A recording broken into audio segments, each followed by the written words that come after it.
మన జీవితంలో ఎన్నో సంఘటనలు జరుగుతూ ఉంటాయి. మనం ఎన్నో పరిస్థితులను ఎదుర్కొంటూ ఉంటాం. ఏంట్రా నాయన, నా జీవితంలో అన్నీ ఇలా జరుగుతున్నాయని చాలాసార్లు అనిపిస్తూ ఉంటుంది. ఒక్కోసారి మనం ఏమైనా నక్కతోక తొక్కామో అన్నట్లు మనకు అన్నీ కలిసి వస్తూ ఉంటాయి. ఒక్కోసారి అసలు నాకు ఈ కర్మ ఏంట్రా బాబు అని అనిపిస్తూ ఉంటుంది. కానీ మన జీవితంలో జరిగే ప్రతి ఒక్క విషయానికి కూడా ఏదో ఒక అర్థం ఉంటుంది. అది ఏదో ఒక దానితో ముడిపడే ఉంటుంది. ఇది నిజం. మన జీవితంలో ఏదైనా జరిగింది అంటే ఖచ్చితంగా దాని వెనకాల ఏదో ఒక కారణం ఉండే ఉంటుంది. అది మనకు అప్పుడు అర్థం అవ్వకపోవచ్చు, కానీ కొద్దిగా టైం గడుస్తున్న కొద్దీ మనకు దాని అర్థం అనేది తెలుస్తూ ఉంటుంది. అసలు మన జీవితంలో ఎందుకు ఇలా జరిగిందో అర్థమవుతూ ఉంటుంది. ఒకసారి బ్రెయిన్ అనే డాక్టర్ దగ్గరకు క్యాథరిన్ అనే ఒక లేడీ వచ్చింది. ఎంతో ఆందోళనగా భయంగా అనిపిస్తున్నట్టు డాక్టర్కి చెప్పింది. కానీ ఎంత ట్రీట్మెంట్ చేసినా కూడా ఆమె రెస్పాండ్ అవ్వట్లేదు. అసలు ఏమైందో అని తెలుసుకోవడానికి డాక్టర్ ఎన్నో ప్రయోగాలు చేశారు. ఆమెపై ఎన్నో రకాల పరీక్షలు కూడా జరిపారు. ఎంత చేసినా కానీ ఆవిడ క్యూర్ అవ్వట్లేదు. ఏం చేయాలో కూడా డాక్టర్కి అర్థం కావట్లేదు. అప్పుడు వాళ్ళు ఒక పద్ధతి నేర్చుకున్నారు. అదే హిప్నోథెరపీ. కొన్ని నెలలు హిప్నోథెరపీ చేసిన తర్వాత క్యాథరిన్ రికవరీ అయినట్టు అనిపించింది. అప్పటి వరకు ఆమె ఫేస్ చేస్తున్న అన్ని ప్రాబ్లమ్స్ కూడా మాయమైపోయాయి. అందరిలానే తను కూడా సాధారణ జీవితం గడపడం మొదలుపెట్టింది. క్యాథరిన్ కలవడానికి ముందు డాక్టర్ బ్రెయిన్ సైన్స్ నమ్మేవారు. పూర్వజన్మలు ఇంకా పునర్జన్మలు ఇలాంటివి ఉంటాయని ఎప్పుడూ కూడా నమ్మలేదు. కానీ క్యాథరిన్ని ట్రీట్ చేసిన తర్వాత డాక్టర్ బ్రెయిన్ ఆలోచనలు పూర్తిగా మారిపోయాయి. మన హ్యూమన్ బ్రెయిన్కి అర్థం కాని విషయాలు చాలానే ఉన్నాయి. మన హిందూ ధర్మాలలో కూడా పూర్వజన్మల గురించి పునర్జన్మల గురించి ఎన్నో రకాల విషయాలు ఉన్నాయి. మన దేశంలో వీటి మీద రీసెర్చ్ చేసుకోవడానికి కావలసిన థియరీలు సాక్ష్యాలు కూడా ఉన్నాయి. కానీ ఇతర దేశాల్లో ఎక్కువగా ఎవరూ పట్టించుకోరు, ఎవరూ కూడా నమ్మరు. ఎక్కడికో వెళ్ళి ఎవరో లైఫ్ని చూడాల్సిన అవసరమే లేదు. ఒక్కసారి అసలు మన జీవితంలో ఏం జరుగుతుంది, ఏవేవి మన కంట్రోల్లో ఉన్నాయి, ఎన్నో విషయాలు అసలు మనకు కంట్రోల్ లేకుండానే జరుగుతున్నాయి అనేది ఆలోచించండి. ఒక్కసారి మన జీవితంలో జరిగే ఎన్నో విషయాలు మనల్ని ఎంతో ఆశ్చర్యపరుస్తాయి. ఇవన్నీ అసలు ఎలా జరుగుతున్నాయని ఆలోచిస్తే ఎన్నో ప్రశ్నలు మీ మనసులోకి వస్తాయి. మన కంటికి కనపడిన శక్తి ఏదో మనల్ని నడిపిస్తుందని మనకు అర్థమవుతుంది. ఒక్కోసారి మనకు జరగాల్సిన యాక్సిడెంట్స్ కూడా త్రుటిలో తప్పిపోవడం, పిల్లలు పుట్టలేదని ఎవరైనా అంటే మీకు ఏదైనా నాగదోషం లాంటిది ఉందేమో, మీరు దానికి కావలసిన పూజలు చేయండి అని చెబుతూ ఉంటారు. కానీ ఆశ్చర్యంగా ఎంతోమంది అలా పూజలు చేసిన తర్వాత వారికి పిల్లలు పుట్టారని చెప్పడం మనం చూస్తూ ఉంటాం. నిజంగానే పూర్వజన్మ పునర్జన్మ లాంటివి ఉన్నాయా? అసలు హిప్నోసిస్ అంటే ఏంటి? మూడవ నేత్రం ఉందా?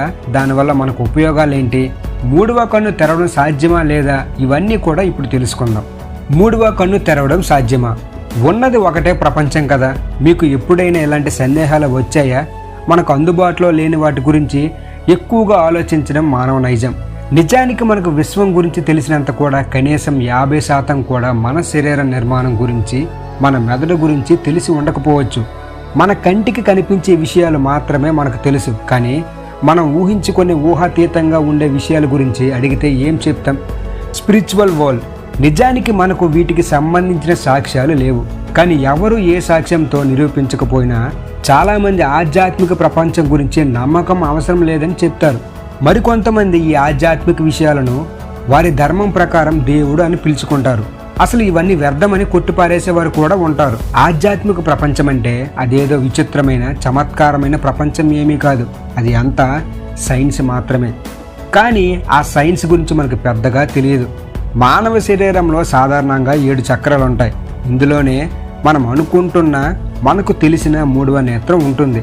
మనం పిలిచే మూడవ నేత్రం 7 చక్రాల్లో మూడవది. ప్రతి చక్రం మన శరీరంలో జరిగే రకరకాల వ్యవస్థలను నియంత్రిస్తూ ఉంటుంది. మన మెదడులో 2 భాగాలు ఉంటాయని మీకు తెలుసు కదా. మొదటిది కాన్షియస్ మైండ్, రెండవది sub conscious mind. Sub conscious mind conscious mind కన్నా చాలా అంటే చాలా శక్తివంతమైనది. అయితే ప్రాబ్లం ఏంటంటే దాన్ని మనం కంట్రోల్ చేయలేం. కానీ మూడవ నేత్రం కనుక మీకు తెరుచుకోగలిగితే సబ్ కాన్షియస్ మైండ్ని కంట్రోల్లో ఉంచుకోవచ్చు. మీ మైండ్లో ఉన్న సూపర్ పవర్ గురించి మీరు తెలుసుకోగలుగుతారు. ఒక సాధారణ వ్యక్తి చేయలేని పనులు కూడా మీరు చేయగలుగుతారు. సాధారణంగా ఏ వ్యక్తి అయినా తన మెదడులో ఉన్న సూపర్ పవర్ని కేవలం 10% మాత్రమే వినియోగించుకుంటాడు. అన్నింటికంటే మించిన విషయం ఏంటంటే ఈ మూడవ నేత్రం అందరిలోనూ ఉంటుంది. కానీ అందరూ దాన్ని యాక్టివేట్ చేసుకోలేరు. అంటే దాన్ని సరిగ్గా పనిచేయనివ్వరు, సరిగ్గా ఉపయోగించుకోరు. అసలు మూడవ నేత్రం అనేది లేదని అనుకునే వాళ్ళు కూడా చాలా మంది ఉన్నారు. కానీ సైంటిస్టులు కూడా ఉందని నిరూపించారు. బయాలజిస్ట్ దీన్ని పీనల్ గ్లాండ్ అని కూడా అంటారు. మన బ్రెయిన్లో 2 అర్ధగోళాలు హెమిస్పియర్స్ ఉంటాయి. వాటి మధ్యలోనే పీనల్ గ్లాండ్ ఉంటుంది. ఒక చిన్న మెటల్ తాళం సైజులో ఉంటుంది. సైంటిస్టులు దీని గురించి ఎంత ఎక్కువగా తెలుసుకోవాలని ప్రయత్నిస్తున్నారో అన్ని చిక్కుళ్ళు తెచ్చిపెడుతుంది. ఎప్పటికప్పుడు వారికి ప్రశ్నలను మిగులుస్తూనే ఉంటుంది. ఇది ఒక కెమికల్ను మాత్రమే విడుదల చేస్తుందని సైంటిస్టులకు ఇప్పటివరకు తెలుసు. అది మెలటోనిన్ అనే కెమికల్ మన సెంట్రల్ నర్వస్ సిస్టమ్ని ప్రభావితం చేస్తుంది. నిద్రపోతున్నప్పుడు లేదా కళ్ళు మూసుకున్నప్పుడు, చీకట్లో ఉన్నప్పుడు మెలటోనిన్ ఎక్కువగా ప్రొడ్యూస్ అవుతుంది. మనకు దీని గురించి ఇప్పటి వరకు ఎక్కువ విషయాలు ఏమీ తెలియదు. కానీ ఒక్క విషయం మాత్రం చాలా ఖచ్చితంగా చెప్పవచ్చు. మన మామూలు కంటితో చూడలేని విషయాలని, అంటే ఊహాతీతమైన విషయాలను ఈ కెమికల్ మనకు చూపిస్తుంది. సైంటిస్టులు కూడా పూర్తిగా తెలుసుకోలేని ఈ పీనల్ గ్లాండ్ని మన మూడవ నేత్రంగా ఎందుకు పిలుస్తున్నామని సందేహం మీకు వచ్చే ఉంటుంది. ఎందుకంటే దీని అమరిక మన శరీరంలో అలాగే ఉంది కాబట్టి. సరిగ్గా నుదురు మధ్యలో చాలా ఆధ్యాత్మిక గ్రంథాల్లో కూడా దీని ప్రస్తావన ఉంది. ఈ మూడవ నేత్రం తెరుచుకుంటే మనం ఏ విషయాన్నైనా చాలా స్పష్టంగా చూడగలమని ఈ గ్రంథాల్లో నిరూపితమైంది. దీనివల్ల మన బుద్ధి, కాన్సన్ట్రేషన్, పవర్, ఫోకస్ సాధారణం కన్నా 1000 రెట్లు మెరుగుపడతాయి. మరి ఇన్ని ఉపయోగాలుంటే మామూలు మనుషులు దీన్ని ఎందుకు పట్టించుకోరు? పరిశోధనల ప్రకారం పీనల్ గ్లాండ్ మన నుదుటిలో నిర్దిష్టమైన ఫ్రీక్వెన్సీలో ఉంటుంది. ఫ్రీక్వెన్సీని మన శరీరం అందుకోవడం కూడా చాలా కష్టమని చెప్పాలి. కానీ యోగా, మెడిటేషన్ చేయడం వల్ల మన శరీర ఫ్రీక్వెన్సీని మనకు అనుగుణంగా మార్చే ప్రయత్నం చేయవచ్చు. అప్పుడప్పుడు కలలు, మనకు పరిచయం లేని ప్రదేశాలకు వెళ్తూ ఉంటాం. నిద్ర లేచాక కూడా ఆ ప్రదేశాల గురించి చాలా గుర్తొస్తుంటాయి. ఎందుకంటే ఆ సమయంలో పీనల్ గ్లాండ్ అనేది కొద్ది రూపంలో యాక్టివేట్ అయి ఉంటుంది. మనం మన కళ్ళు మూసుకొని మనసులో ఊహించుకొని ఎక్కడికైనా ప్రయాణం చేయొచ్చు. దీన్ని ఆస్ట్రల్ ట్రావెల్ అంటారు. ఎక్కడికి ఎలా వెళ్ళాలనేది మనం మూడవ నేత్రం సహాయంతోనే చేయగలం. మనం కళ్ళు మూసుకొని మనసులో ఏదైనా ఊహించుకొని చాలా తేలిగ్గా ప్రదేశం వరకు మనసును తీసుకొని వెళ్ళిపోవచ్చు. మీరు భవిష్యత్తు గురించి చెప్పే వాళ్ళని చూసే ఉంటారు. కాలజ్ఞానం చెప్పేవారి గురించి మీరు వినే ఉంటారు. వాళ్ళు చెప్పిన వాటిల్లో చాలా వరకు నిజమైన సంఘటనలు కూడా వినే ఉంటారు. మరి వాళ్ళంతా ఏదైనా చమత్కారం చేశారా? మాయ చేసి ఇవన్నీ చెప్పారా? అస్సలు కాదు. దీనికి ఒక కారణం ఉంది. సైన్స్లో దీన్ని టెలికైనసిస్ అంటారు. మూడవ నేత్రాన్ని తెరిపించే ప్రక్రియ ఇది. దీని ద్వారా కొంతమంది భవిష్యత్తు గురించి చెప్తారు. మూడవ నేత్రం తెరిచి ఉంటే మన చుట్టుపక్కల జరిగే చాలా విషయాల మీద, దివ్య శక్తుల మీద మనకి అవగాహన వస్తుంది. మనకు ప్రతిరోజు జరిగే చాలా సంఘటనల్లో ఒకలాంటి శక్తి ఇమిడి ఉంటుంది. ప్రతిరోజు చేసే మెడిటేషన్ పీనల్ గ్లాండ్ యాక్టివేట్ అవ్వడంలో సహాయపడుతుంది. పీనల్ గ్లాండ్ సహాయంతో సబ్ కాన్షియస్ మైండ్, అచేతన శక్తి మీద మీరు కంట్రోల్ తెచ్చుకోగలిగితే మీరు ఎలాంటి ఎగ్జామ్లో అయినా టాపర్గా నిలబడవచ్చు. ఐఏఎస్, ఐపీఎస్ అవ్వాలన్న మీ కలల్ని కూడా చాలా సులువుగా నిజం చేసుకోవచ్చు. రెగ్యులర్ మెడిటేషన్ చేసినా కూడా ఈ మూడవ నేత్రం తెరుచుకుంటుంది. పీనల్ గ్లాండ్ యాక్టివేట్ అయ్యిందని మనకి ఎలా తెలుస్తుంది అన్న సందేహం కూడా మీకు రావచ్చు. పీనల్ గ్లాండ్ యాక్టివేట్ అయితే నెమ్మదిగా మన మెదడు చాలా తేలిగ్గా అనిపిస్తుంది. ఒక విచిత్రమైన పెద్ద శక్తి ఏదో మనల్ని నడిపిస్తున్నట్టుగా అనిపిస్తుంది. మన తోటి మనుషుల ప్రవర్తన మాట వల్ల వారి ఎనర్జీ లెవెల్ గురించి తెలుస్తుంది.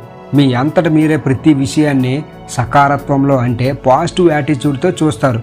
మీకు తెలియకుండానే జీవితంలో చాలా కఠినమైన నిర్ణయాలు తేలిగ్గా తీసుకోగలుగుతారు. అంతేకాదు ఎప్పుడు చాలా ఆనందంగా, మోటివేటెడ్గా ఉండగలుగుతారు. మీరు కొంతమందిని చూసే ఉంటారు. ఈ పని చేయమని నా 6th సెన్స్ చెప్పింది, అందుకే నేను నమ్మకంతో నా పని చేశాను, సక్సెస్ అయ్యానని అంటూ ఉంటారు. ఈ 6th సెన్స్ కూడా ఈ పీనల్ గ్లాండ్ వల్ల యాక్టివేట్ అవుతూ ఉంటుంది. మీకు కూడా ఈ సూపర్ పవర్ కావాలంటే మీ జీవన విధానం కొంచెం మార్చుకోండి. చదువుకున్న విద్యార్థుల దగ్గర నుంచి పెద్ద పెద్ద వ్యాపారస్తులు అందరూ కూడా స్ట్రెస్, టెన్షన్ ఇవన్నీ చాలా సాధారణమైపోయాయి. స్ట్రెస్, టెన్షన్ అనేది మన మూడవ నేత్రం తెరుచుకోవడానికి అడ్డంకిగా మారుతుంది. మీరు కూడా మీ జీవితంలో మూడవ నేత్రం తెరుచుకొని సూపర్ పవర్ని అన్లాక్ చేసి అన్నిటిలో సక్సెస్ అవ్వాలంటే ఈ స్ట్రెస్ని ముందు దూరం చేసుకోవాలి. అందుకోసం ప్రతిరోజు మెడిటేషన్ని అలవాటు చేసుకోవాలి. మన మనస్సు, శరీరం మామూలు ప్రపంచం కన్నా చాలా దూరంలో ఉందని నిరూపించడానికి ప్రయత్నించాలి. సరిగ్గా మీరేంటో తెలుసుకోవడానికి ప్రయత్నించాలి, వెతకాలి.